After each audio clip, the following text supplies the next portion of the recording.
Assalamualaikum warahmatullahi wabarakatuh. Halo semua, kami dari KKN 105 dan 106. Hari ini kita lagi ada di pabrik permen Desa Bokor. Mau tahu keseruannya? Yuk ikutin kita.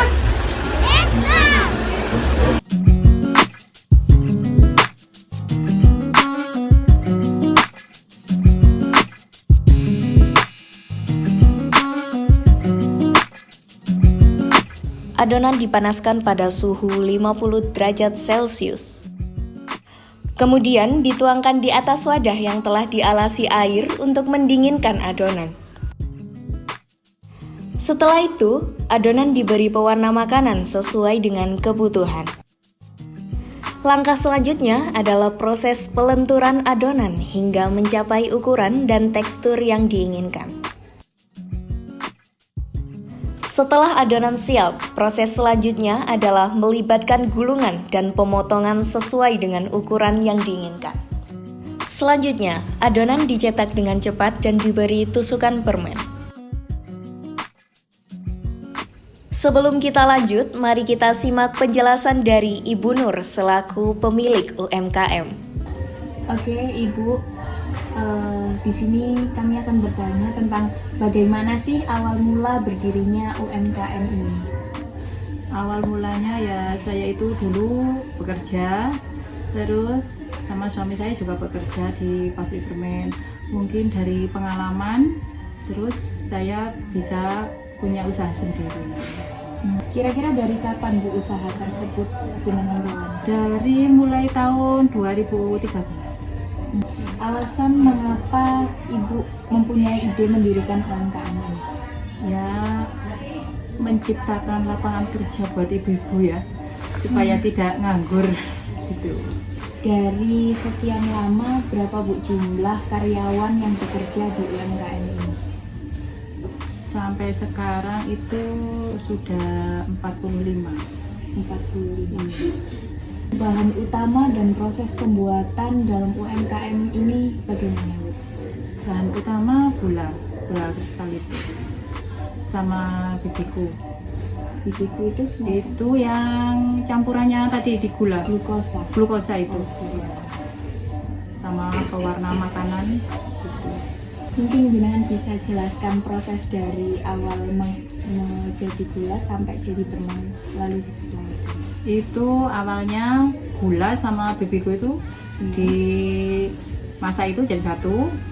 Itu kalau sudah matang atau itu termometernya sudah memenuhi derajatnya itu panasnya, itu langsung ditaruh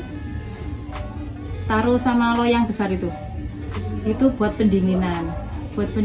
Terus langsung dikasih pewarna makanan itu.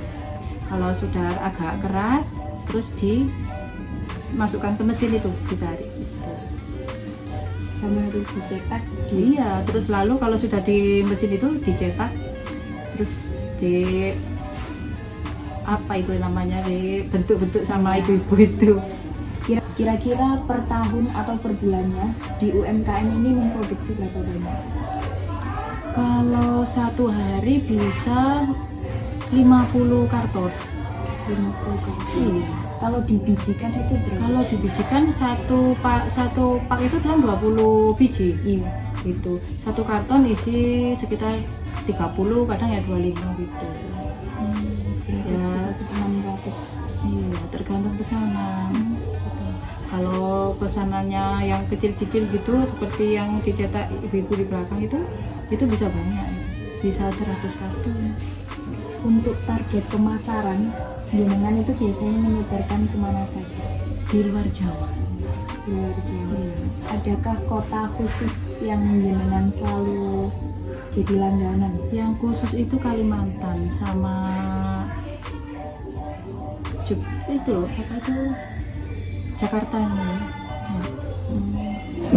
Oke, selama berjalannya UMKM ini, apakah pernah ada kendala gitu? Terus solusinya bagaimana? Pernah ada kendala waktu pandemi dulu. Itu ya mungkin kan melalui pemasaran yang nggak bisa berjalan. Kalau di sini kan kalau pesanan ada, tapi kan perjalanannya itu kendala kan nggak bisa, dan pemasaran itu nggak bisa berjalan. kendalanya itu. Tapi itu tetap memproduksi pada saat COVID. Iya, Cuma cuma angkanya omsetnya lebih menurun gitu. Oke. Untuk harga produk dijual di pasaran itu kisaran berapa? Kalau satu itu 1.000 Pak. Satu per biji. Satu per biji. Untuk per karton tadi. Per karton kalau satu pak itu harganya 7.000, berarti sekitar 200 berapa? 200. Ya. Oke. Bagaimana Bu upaya Ibu agar UMKM ini terus berkembang? Ya mungkin ya bisa berjalan itu mungkin kalau ada pesanan yang mungkin bisa berjalan dengan lancar itu ya mungkin bisa juga di sini ibu bisa tetap bekerja gitu. Kalau ada pesanan yang mungkin banyak gitu ya juga omset juga bisa banyak di sini. Oke, mungkin dari Ibu bisa ngasih motivasi nih buat teman-teman yang mau memulai usaha biar bisa berkembang sesukses Ibu. Motivasi saya itu kan mencari lapangan kerja buat ibu-ibu sini ya, mungkin ada anak-anak muda gitu yang mau bekerja. Terus mungkin kita harus semangat gitu ya, semangat terus nggak boleh bosan, mungkin bisa cari pengalaman. Kalau kita nggak malu bekerja seperti ini, semua pekerjaan kan sama. Kalau kita nggak malu, ngapain kita harus mencari pekerjaan yang jauh gitu? Gitu. Mungkin harus sabar gitu, ya. Gitu aja sudah. Selama tahap pembungkusan, dilakukan proses penyortiran permen yang tidak memenuhi standar untuk dipasarkan. Permen kemudian dibungkus menggunakan plastik dan diikat dengan seindah mungkin sebelum siap untuk dipasarkan. Gimana nih teman-teman? Apakah kalian tertarik untuk mencoba permen khas Desa Bokor? Disinilah akhir dari video kita. Terima kasih telah menemani sahabat sejati. Like dan subscribe. Jangan lupa tekan lonceng agar tak ketinggalan cerita berikutnya yang menarik. Semoga harimu penuh dengan kebahagiaan. Sampai jumpa lagi di episode selanjutnya. Terima kasih dan selamat tinggal.